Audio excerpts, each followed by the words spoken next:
Bismillahirrahmanirrahim.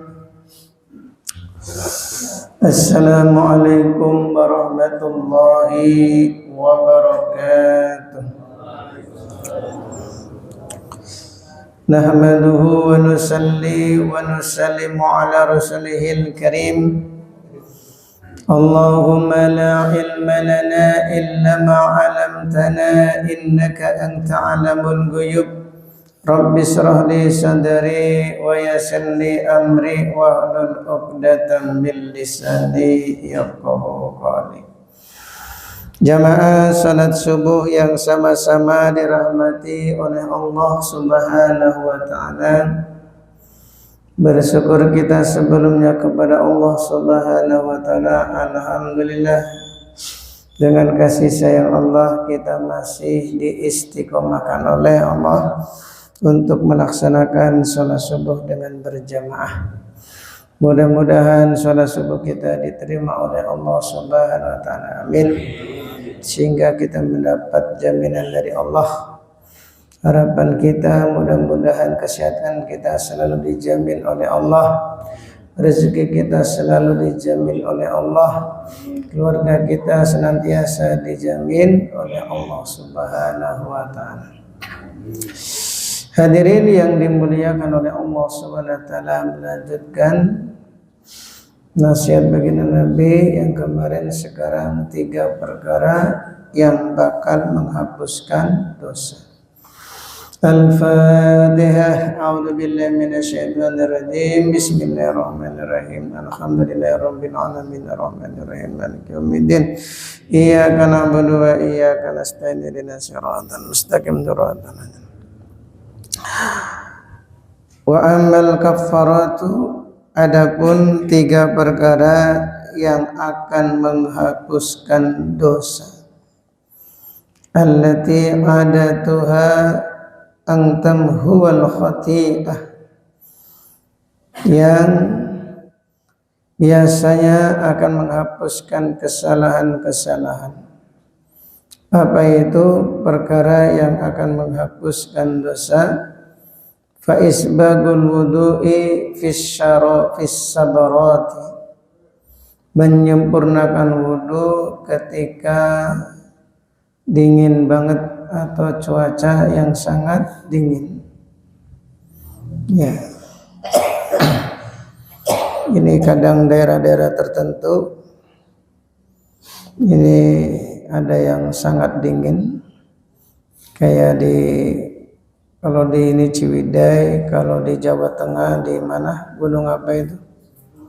Bukan Semeru, ada Jawa Tengah, Magelang. Siapa yang pernah ke Magelang? Dieng. Nah, itu Dieng. Itu dinginnya luar biasa.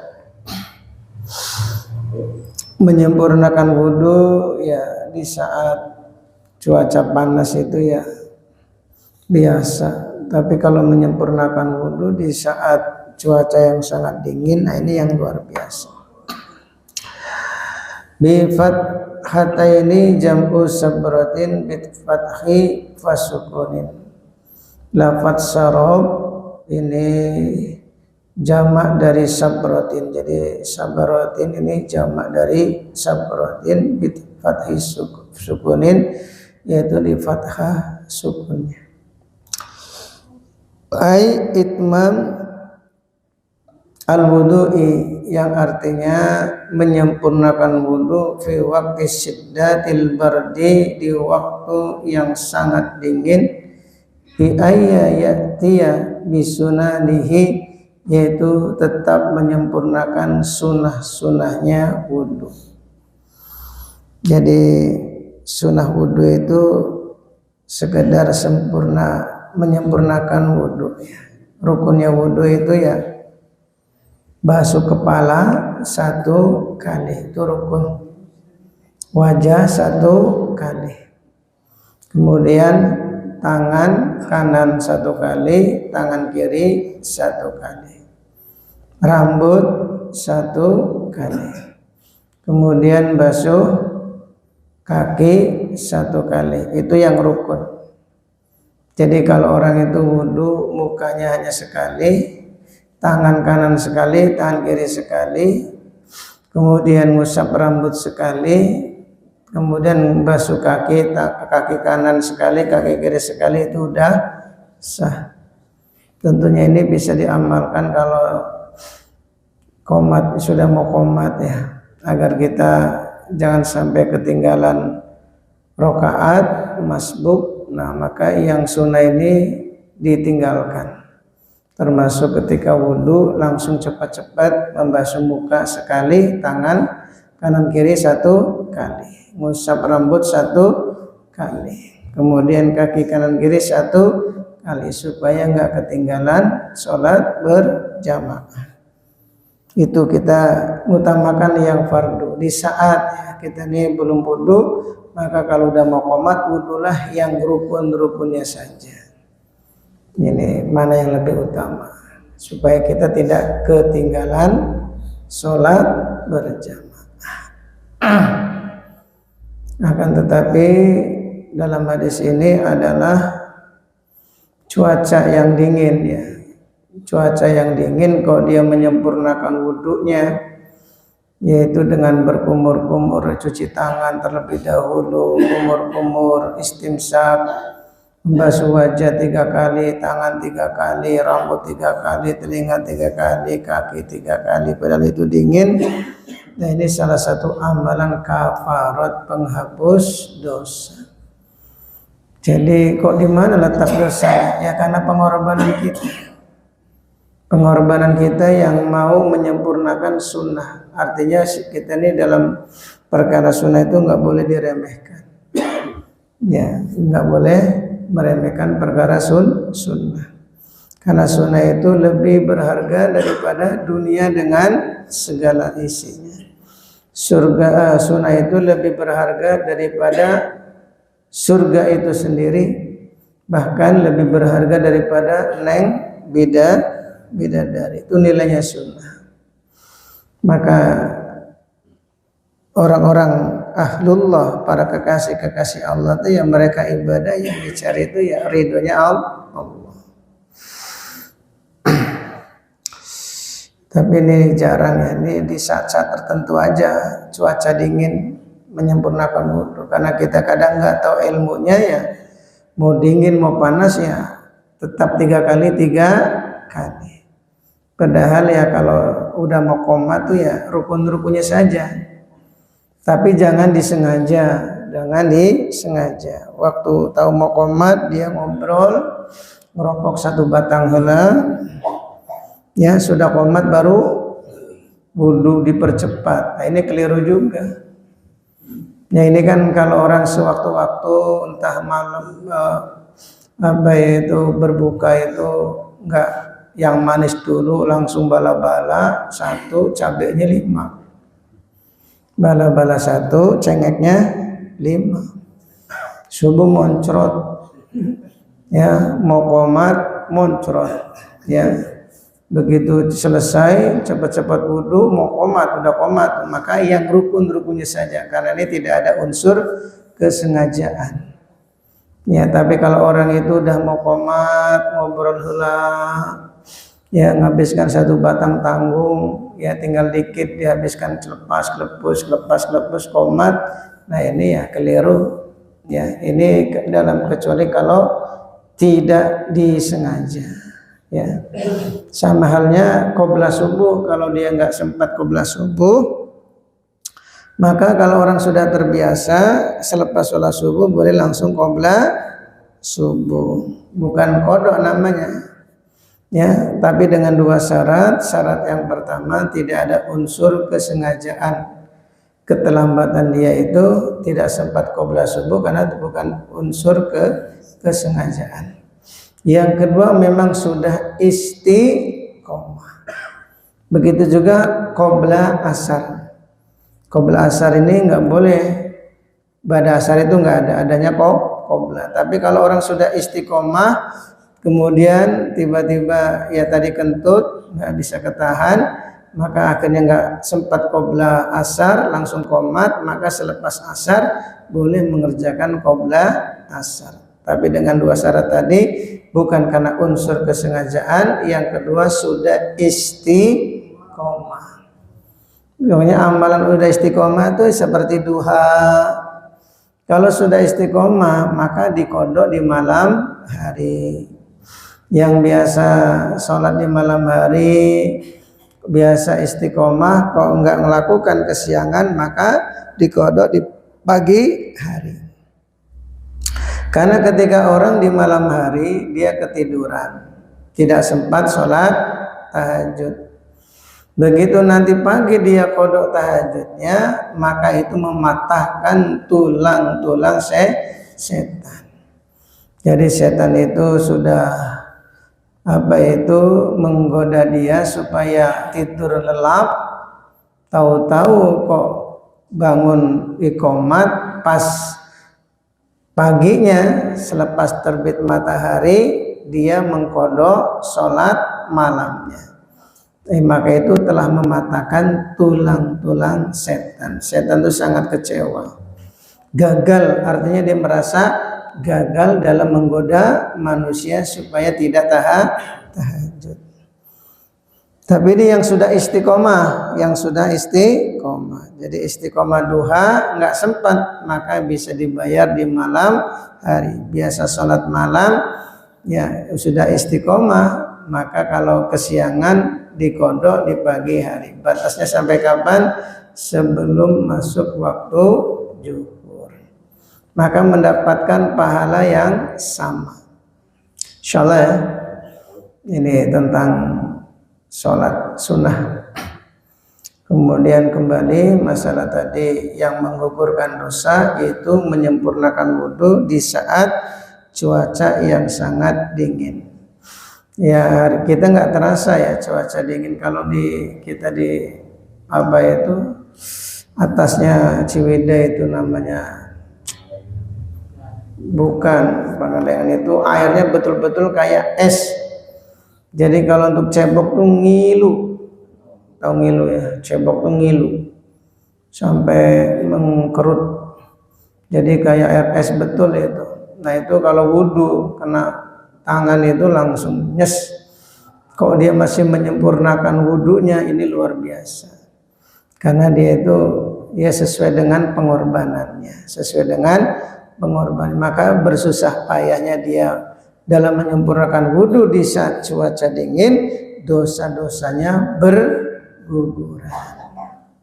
Sama dengan sholat tahajud. Kenapa sholat selepas bangun tidur itu berat? Karena pahalanya ya sesuai, yaitu besar dan menjadikan orang itu derajatnya tinggi di sisi Allah karena sesuai dengan pengorbanannya. Ya, jadi setiap orang itu pahala tahajudnya nggak sama. Kalau yang masih muda, yang masih suka tidur, dibangunkan susah, sulit, maka dia bangun malam itu ya luar biasa pahalanya, betul? Tapi kalau sudah aki-aki memang susah tidur, susah tidur lagi. Tapi ada aki-aki yang memang sukanya molor ada. Tapi ini biasanya kalau sudah tua ini sering bangun, dibawa tidur nggak tidur, maka kalau dia gunakan sholat tahajud ya pahalanya besar. Tapi nggak sebesar orang yang memang berat ketika untuk bangun sholat. Karena Allah lihat itu pengorbanannya.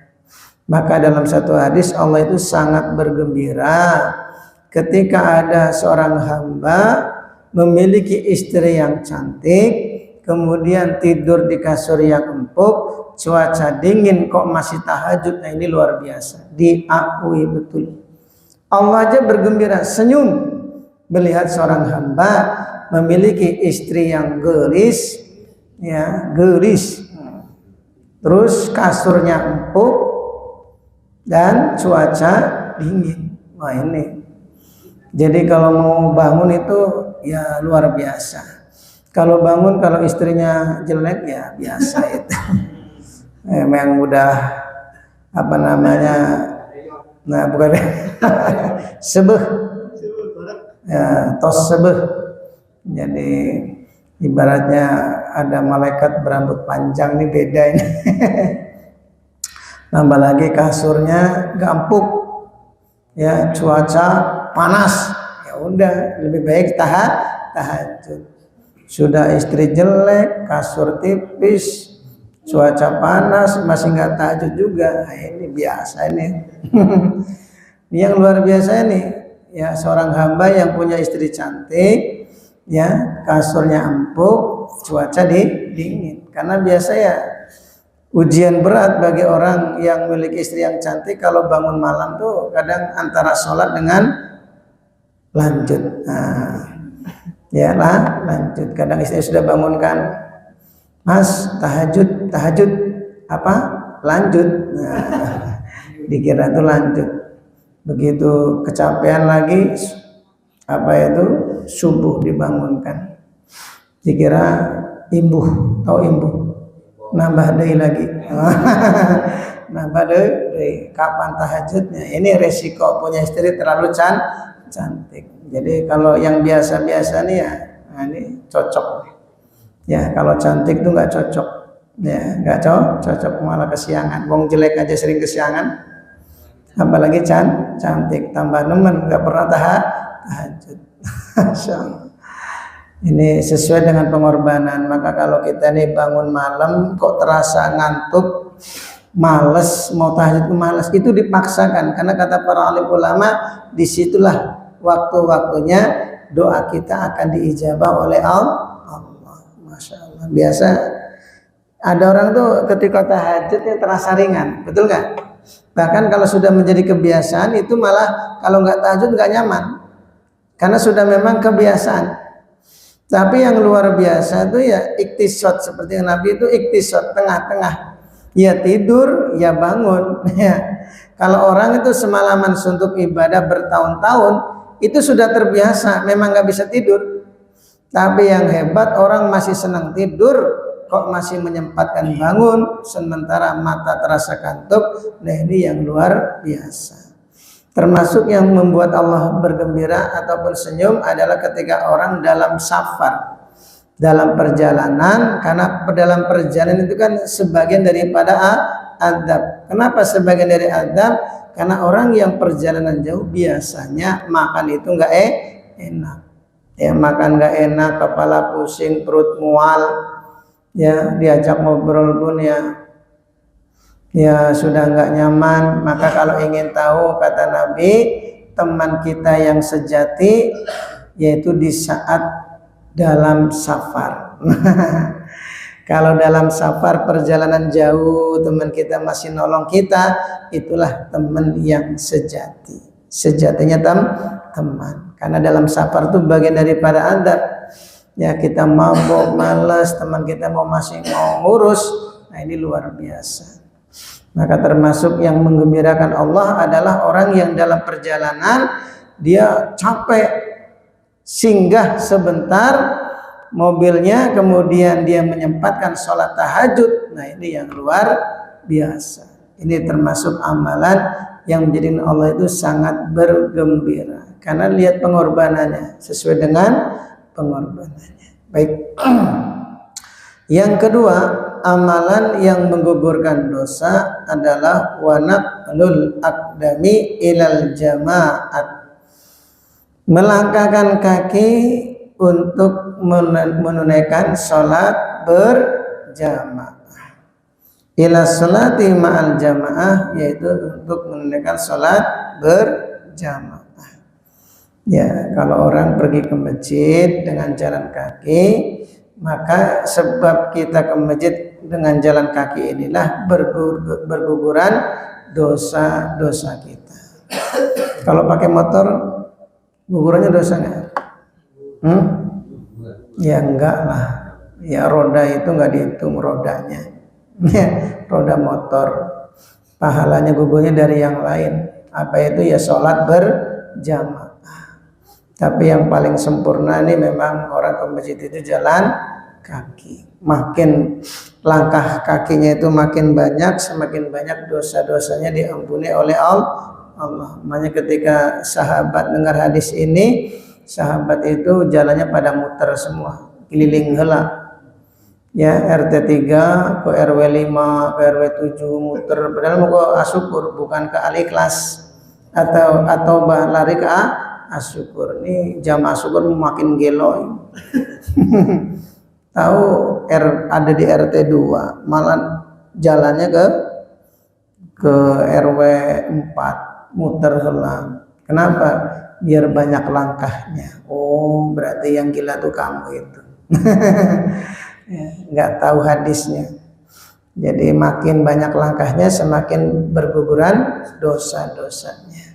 Sampai sahabat itu langkahnya diperpendek. Kalau yang rumahnya dekat, ya bertetangga dengan masjid, itu diperpendek langkahnya. Ya, tapi ini tentunya dipraktekkan kalau qomatnya masih lama. Sudah tahu mau qomat, pendek lah.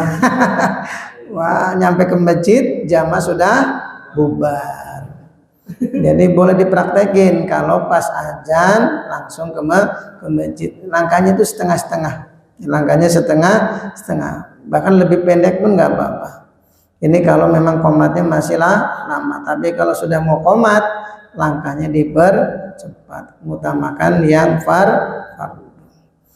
Ini banyak melangkahkan kaki untuk menunaikan sholat berjamaah, menjadikan asbab berguguran seluruh dosa. Yang terakhir, wang tidarus sholati ba'da sholat, menunggu sholat selepas sholat.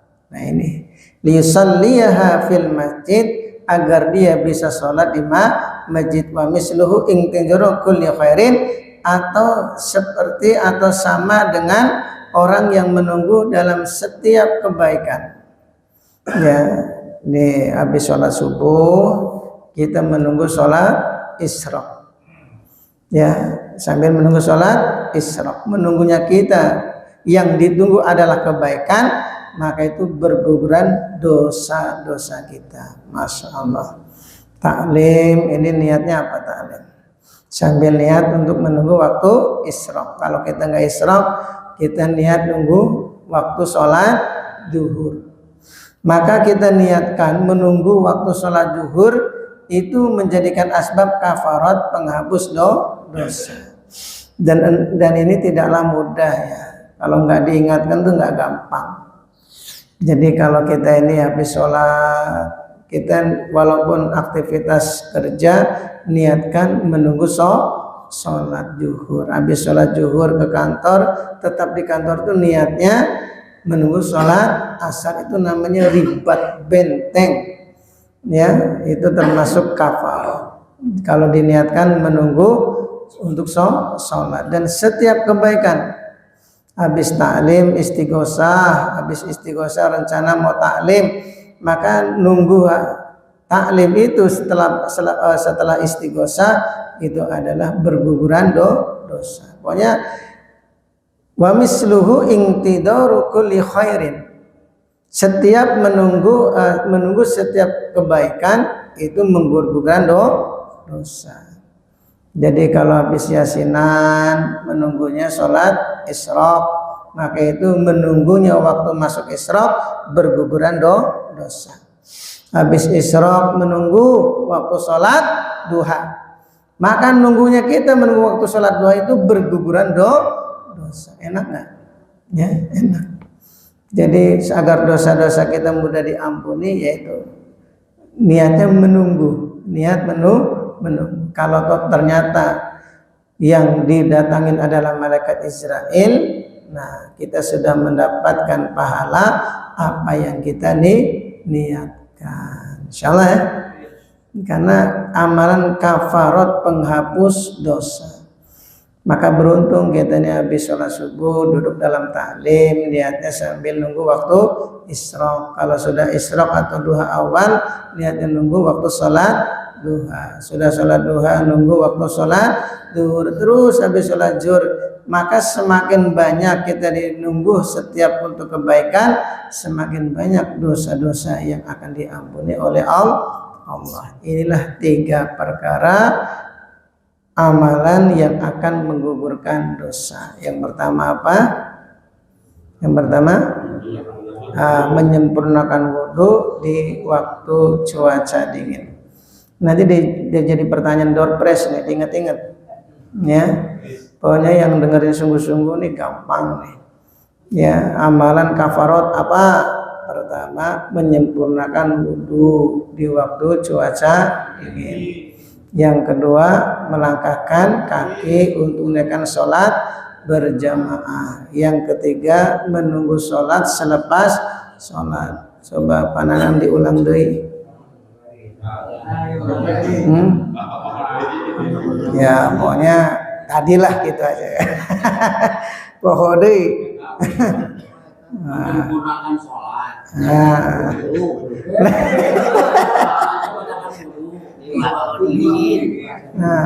Melangkahkan kaki, melaksanakan sholat berjamaah. Ini pokoknya pertanyaan untuk Doorpress nih ya. Taklim kajian subuh dari hari ini sampai terakhir itu. Pokoknya diingat-ingat, insya Allah ya. Gampang ini kan nasihatnya 3 perkara. Ya, pokoknya diingat-ingat, dicatat. Nah, minimal ya jawabnya 2 lah. Ya, minimal 2. Jangan sampai pokok semua. Berarti ya. Insya Allah ya. Pokoknya kita niat untuk mengamalkan, ya, niat untuk mengamalkan, menyempurnakan wudhu di saat cuaca dingin. Yang kedua, melangkahkan kaki untuk sholat berjamaah. Yang ketiga, menunggu sholat selepas sholat. Inilah amalan yang bakal menggugurkan seluruh dosa. Subhanallah wa bihamdihi, subhanallah wa bihamdika, asyhadu an la ilaha illa anta, astaghfiruka wa atubu ilaik.